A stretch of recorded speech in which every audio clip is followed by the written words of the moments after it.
Hey, I'm Ben Osterhaus, and I made a cello instrument. In this video, I'm going to talk about how to use the instrument, and a little bit about the decisions I made while making it. So, looking at the interface, you'll notice that there's hardly any text. I wanted to see if I could make something where everything that you needed to know was communicated with just shapes and arrows. If you click one of the shapes, then it enables that articulation, which kind of matches the shape.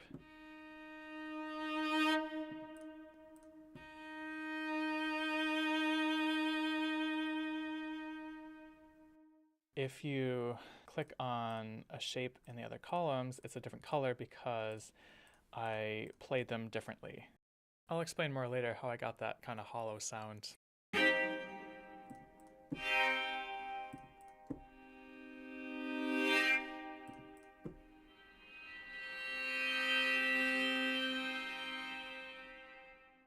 And this column of shapes sounds airy.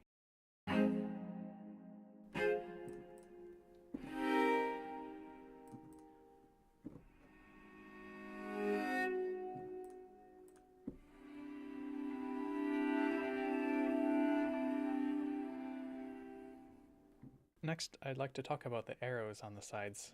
The up and down arrows transpose whatever you play up or down by an octave. And these arrows have to do with the play mode. So this button reverses the articulation.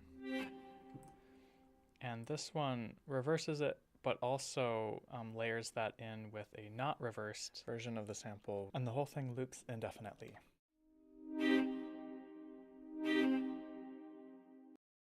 If you layer together a bunch of textures that are all looping, you can get some pretty unusual sounds.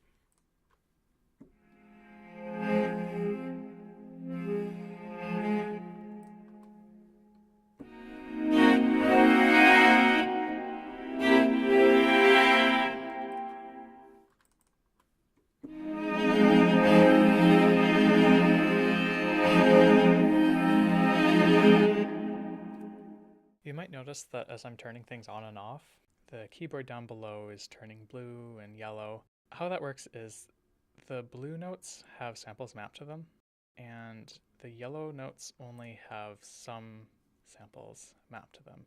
Because when you do octave transposition, it makes the ranges of different textures overlap. Here's an example. Let's say you selected this, and it sounds like this. Now, if you put this in a different octave maybe, and then play up really high, it's like, oh no, what happened to this guy? Well, you can see down here, oh yeah, this note is in the yellow. So it's actually out of the range of some of the articulations. When I was coming up with the idea for this interface, I was inspired by Spitfire's Evo instruments. Basically, they give you a giant grid of buttons and you can turn them on and off, play the instrument, and it gives you all kinds of interesting little surprises. I think that's basically how it works. They have this really cool system of key modifiers, and I decided to use similar shortcuts for my instrument, because shortcuts are fun. If you hold Shift while clicking on something, then everything in that row gets changed. If you hold down Control while clicking on something, then everything in that column gets changed.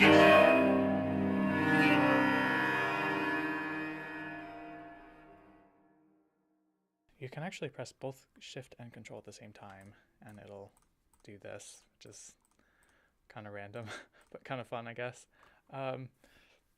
Then Control, Shift, and Alt, all three at the same time, does that. And if you hold Alt, it randomizes. And this is probably the coolest feature, because yeah, you could just like randomly pick articulations this way, or randomly pick which octave things get transposed to, or the play mode of everything. And yeah, it's kind of fun. There's also a dice button up here which randomizes everything.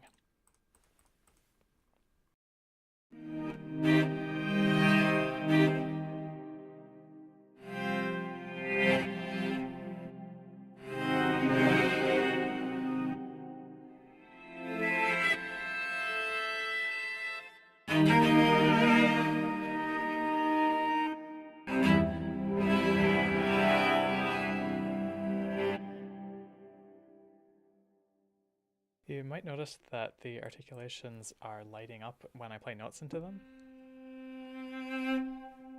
So that was kind of a lot of work to figure out how to do, and I wasn't able to get it to work with the looping, unfortunately. But if you're not using the looping modes, it's still a pretty cool visual effect.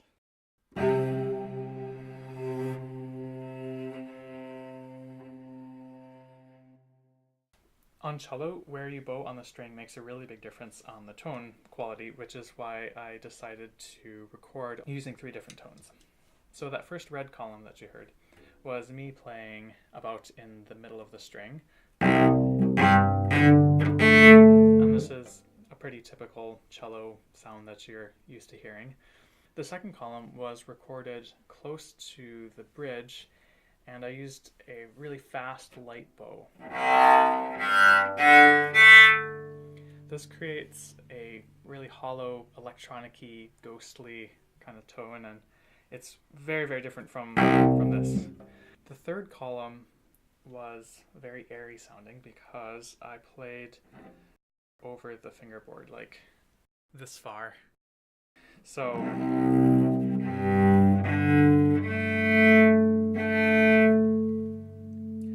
when you play up here, if you find just the right spot, you can get this special kind of fluty sound. It's pretty different from this, but the difference between this and this isn't as big as the difference between this and this. So I decided to also layer in some white noise along with the fluty sounds to add a little bit of extra contrast.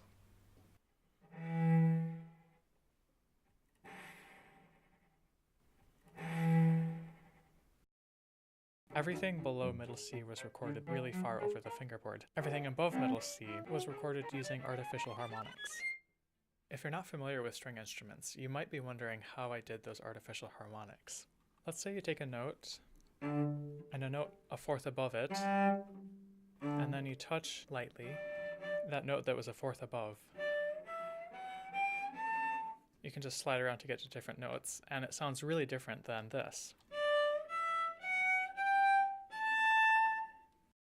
Well, there's more I could probably talk about with this instrument, but I think those are the main points. So I hope you find it as cool and interesting as I do.